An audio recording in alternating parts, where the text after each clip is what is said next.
What if the voice in your head, the one that keeps you striving, silencing, shrinking, was never yours to begin with? You think you're afraid of failure, but you're not. You're afraid of becoming the child who was never enough, and somewhere inside you already have. Most people aren't living their own story. They're living out the unresolved grief of their parents, their father's silence, their mother's fear, their caregiver's disappointment, neglect, or control. The emotional weather of their childhood becomes the climate of their adult psyche, and they mistake it for identity. Carl Jung didn't just understand this, he mapped it. He called it the parent complex, and it's one of the most powerful forces in the unconscious. Not just a collection of memories, but a fully autonomous structure in the psyche, a psychological entity with its own tone, its own instincts, and its own gravitational pull. He wrote, "The complex is a psychic fragment, an autonomous piece of life in the unconscious, like a being within us. It is the voice in your head that sounds like you, but isn't. The one that whispers, don't ask for too much, don't rest yet, don't get too close, be better, then you'll be safe." That voice was formed in the earliest moments of emotional learning, before words, before rational thought, when safety meant connection, and connection came at a cost. If love was given only when you performed, you became a performer. If it disappeared when you expressed, you learned to silence your truth. If it was unstable, you learned to chase it, or stop trusting it altogether. The parent complex doesn't just affect how you feel about your parents, it becomes the blueprint for how you relate to everything. Love, conflict, authority, success, vulnerability, even your own worth. You say, I'm just independent. But maybe no one ever came when you called. You say, I don't like drama, but maybe no one ever taught you your emotions mattered. You say, I'm always fine, but maybe being fine was the only way to stay safe. This is how the parent complex hides. It disguises itself as personality. It wraps itself in your coping skills, your charm, your ambition. It thrives in the space between who you are and who you had to become to be loved. And Jung's work reminds us what is unconscious doesn't just linger, it governs, it runs the show from behind the curtain until you pull it into the light. He said, until you make the unconscious conscious, it will direct your life and you will call it fate. Most people never pause long enough to question the script. They think it's just how life is, that love must be earned. That peace is temporary, that calm always comes before the storm, but those aren't truths. They're inherited instructions, passed down in the language of behavior, fear, and unmet need, and unless you challenge them, you'll live them out as if they were your own. This isn't about blaming your parents. Jung warned us not to get stuck in that loop. He knew that the parent complex isn't just a reaction to what your parents did or didn't do. It's the psyche's attempt to survive what it couldn't understand. This is about recognizing what's yours and what was installed. It's about meeting the child inside you who adapted to survive and saying, you don't have to carry that anymore. Because the wound doesn't just live in memory. It shows up in your choices, in when you say yes and want to say no, when you freeze in conflict, when you apologize for having needs, when you repeat a pattern that feels like home, even though it hurts. But now, something else is possible. You can slow down enough to hear the voice, not just the one you followed, but the one beneath it, the voice that says, this isn't who I am. This is who I became to be loved. That voice isn't asking for revenge, it's asking to be remembered, and that is where healing begins.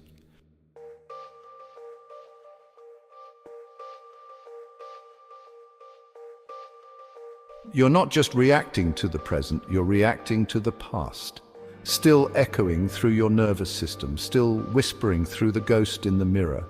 You think you're responding to your partner's tone, your boss's critique, your friend's silence, but often you're not. You're responding to your mother's disappointment, your father's coldness, the caregiver who taught you that love meant walking on eggshells. Carl Jung called this the imago, the internalized emotional image of the parent. Not a literal memory, not a photograph, a psychic figure formed in childhood. A constellation of feelings, expectations, and unmet needs that becomes a lens through which all future relationships are filtered. He explained, the imago is not the actual parent, but the image we carry of them, and it is this image that shapes our emotional responses long after the parent is gone. So, when a friend forgets to reply, it feels like rejection. When your partner asks for space, it feels like abandonment. When someone is upset with you, it feels like danger. But these aren't just adult reactions. They're reenactments. The child inside you still lives in the fear that love will vanish, that closeness will turn cold, that safety will be snatched away without warning. This is the ghost in the mirror. It doesn't scream. It whispers. It shows up in the tension in your shoulders, in the apology that leaves your mouth before you've done anything wrong, in the part of you that walks into every room anticipating who you need to become. And this is the moment where most people check out, because they don't want to believe trauma lives in everyday reactions. They think trauma means catastrophe, but trauma is often quiet. It's not just what happened, it's what your nervous system never got to resolve. Jung warned us that when a complex is activated, it can take over the personality. He said the complex behaves like an autonomous being, acting as if it were the whole personality. That's why the emotional wave feels so overwhelming, because it is. In that moment, you're not present, you're reliving. But here's the shift. Once you name the ghost, it loses its power. You pause, you breathe, you ask, how old do I feel right now? And if the answer is anything other than your actual age, you're inside the complex. And that awareness creates space for choice, space for the adult to speak.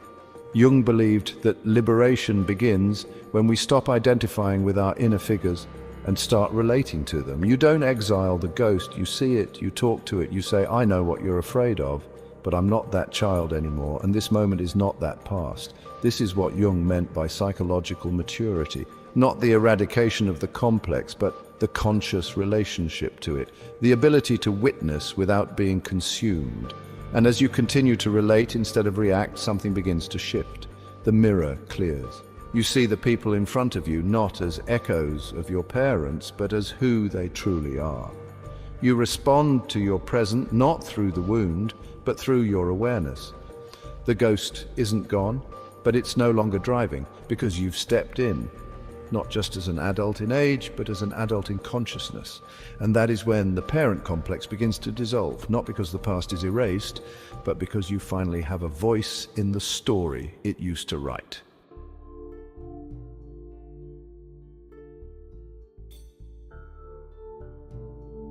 You don't just live your life, you live your patterns.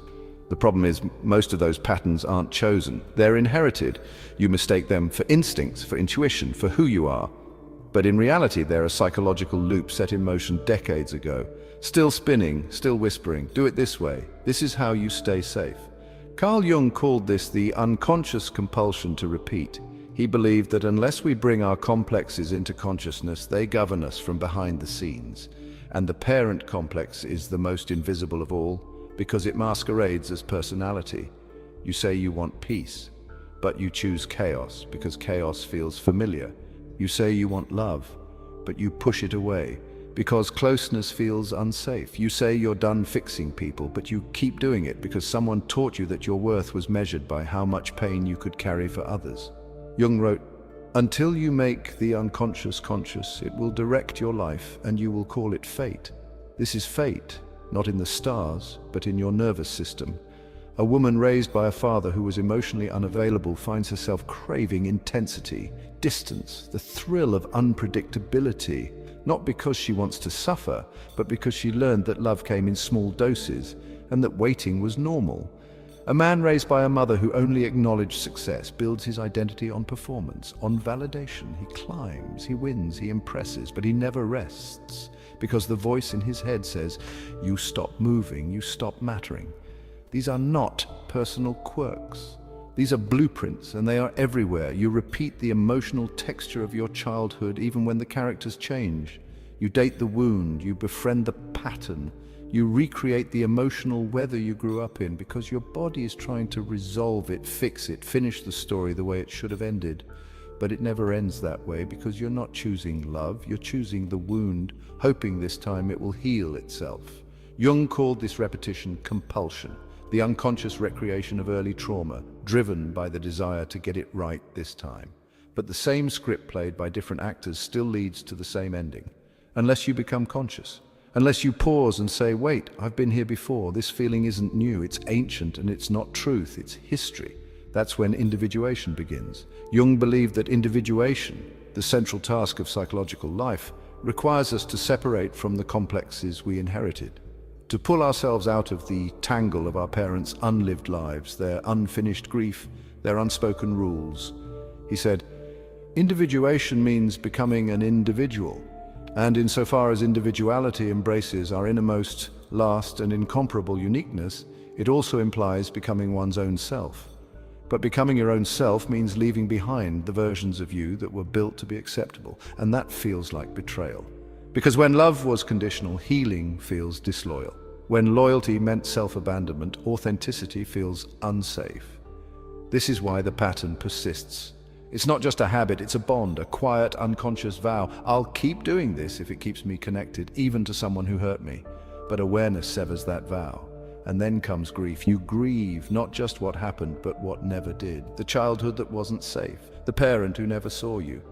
The peace you convinced yourself you didn't need. The story that will never be rewritten by someone else doing it better. Marion Woodman said addiction is the refusal to grieve. And many of us are addicted to approval, to intensity, to performance, because grieving the truth would mean letting go of the fantasy. But letting go is freedom, because when you stop looking backward for what was missing, you can finally look forward to who you're becoming. And who you're becoming isn't created through perfection, it's created through choice. The choice to pause when the compulsion rises, the choice to stay when you want to run, the choice to speak when silence feels safer, the choice to say, this is who I am now, not who I had to be back then. And that choice is everything. Because once you choose from presence, not from pattern, the voice you inherited no longer leads the way, your voice does. And that voice writes a different story.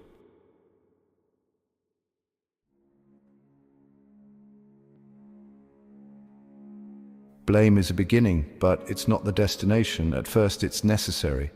You need to say, this hurt me, this shaped me, this was not okay. Naming the source of your pain helps you remember that it wasn't your fault. Carl Jung never denied the impact of the past. He believed that childhood wounds, especially those formed in our earliest bonds, could split the psyche, leaving fragments that operate outside our control. The parent complex isn't just a memory, it's a psychological force that acts like its own personality. Until it's seen, it repeats. But once it's seen, something shifts. Because the longer you sit in blame, the more you wait. Wait for them to change, wait for them to understand.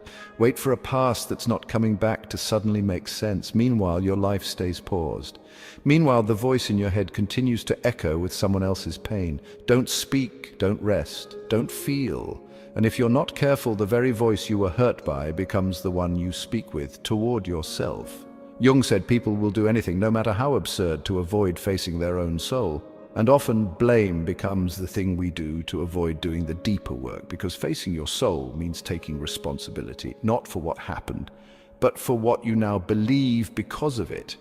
That's the difference between awareness and healing. Awareness says, this is where it started. Healing says, and this is where it ends. That's when shadow work begins, not as a concept, but as a confrontation with the parts of yourself you buried to survive. The anger, the grief, the longing, the softness, the truth, the parts you had to hide because someone taught you they were too much. Shadow work is not about becoming better, it's about becoming whole. It's the moment you look at the scared child within and say, I know why you shut down, I know why you tried to stay small, I know why you chased love instead of receiving it, and then you choose something else. You choose to listen, you choose to stay, you choose to stop performing. James Hollis said, the question is never why the addiction, the question is why the pain. And most of us are addicted to old ways of coping because we've never sat long enough with the original pain. But healing lives there, in the pause, in the breath between reaction and response, in the stillness where you finally hear the voice beneath the voice, the one that says you're allowed to take up space, you're allowed to feel, you're allowed to be loved without becoming someone else to receive it. That is where the parent complex starts to lose its grip, not because it disappears, but because you've grown beyond its authority, not in age, but in awareness. And now awareness becomes your inheritance, not the pain, not the silence, but the power to end what was passed down and begin what never had the chance to start.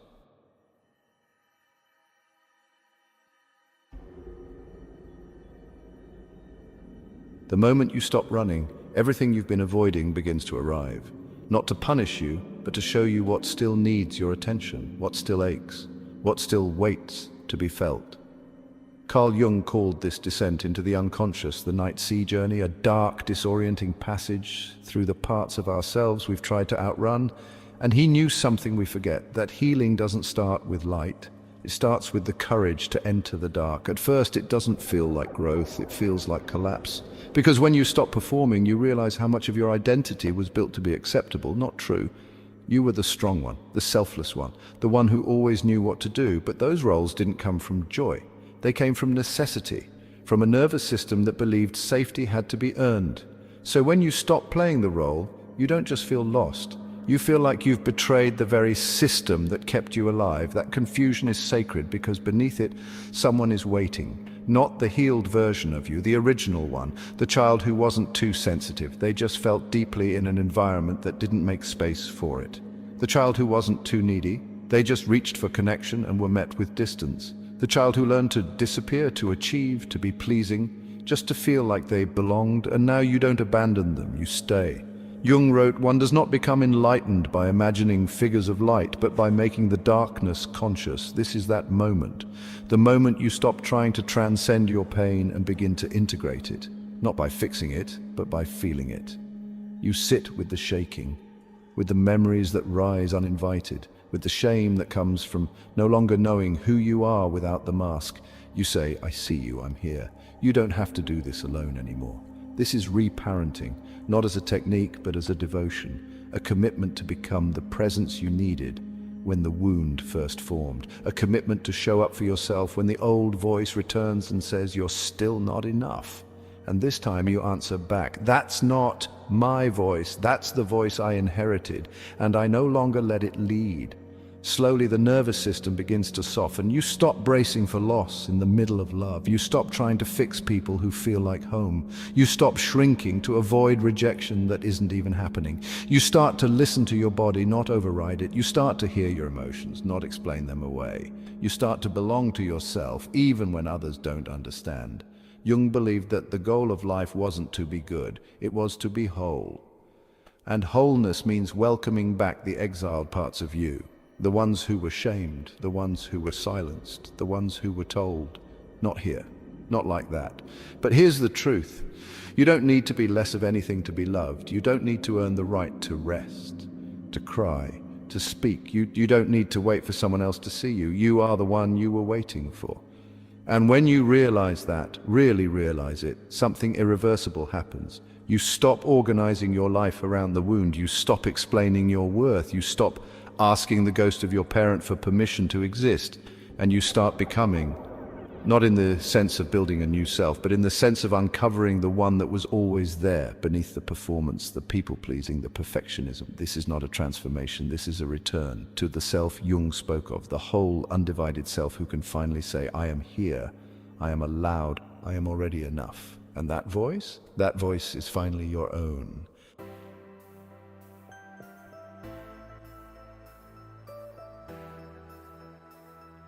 You didn't choose the voice in your head, but now you get to choose whether it continues. Carl Jung believed that the work we refuse to do doesn't disappear. It gets passed down. He wrote, "The greatest burden a child must bear is the unlived life of the parent, and if we are not careful, we become the carriers of what they could not face." But this isn't about blame, it's about interruption, because you are the interruption, the one who sees the pattern. The one who hears the voice and stops repeating it, the one who chooses presence over protection, awareness over avoidance, consciousness over continuation. And that choice, it becomes legacy, not the kind etched on gravestones or measured in accolades. Legacy is what it felt like to be loved by you. It's how someone felt when you spoke to them. It's how your child learns to trust their voice because you trust yours. It's how your partner learns they can have needs without fear. It's how the next version of you no longer disappears inside performance, perfection, or pain. And it starts small, in how you speak to yourself when you're tired, in how you hold yourself when you're triggered, in how you forgive yourself when you forget. The voice you inherited said, "Don't need, don't rest, don't be too loud, too soft, too much." The voice you choose says, "You're allowed to exist exactly as you are." That shift is quiet, but it's seismic, because you are not just healing for yourself. You are becoming someone that your past couldn't imagine, but your future depends on. Clarissa Pinkola Estes wrote, "When we finally learn that pleasing the world is impossible, we become free to learn how to please ourselves. And in that freedom, something happens. The inherited becomes integrated. You stop trying to win love from ghosts. You stop living a story written by fear. You become the author, you become the ancestor someone else will thank, even if they never know your name. So if this moved something in you, share it for the version of you who didn't have these words, for the person still waiting for permission to change. And if you're ready to stop repeating, subscribe, not to a channel, to the life that's been waiting on the other side of this moment. Because the voice that shaped your childhood doesn't have to shape your future. The voice you choose now, that becomes your legacy. And it starts here with you.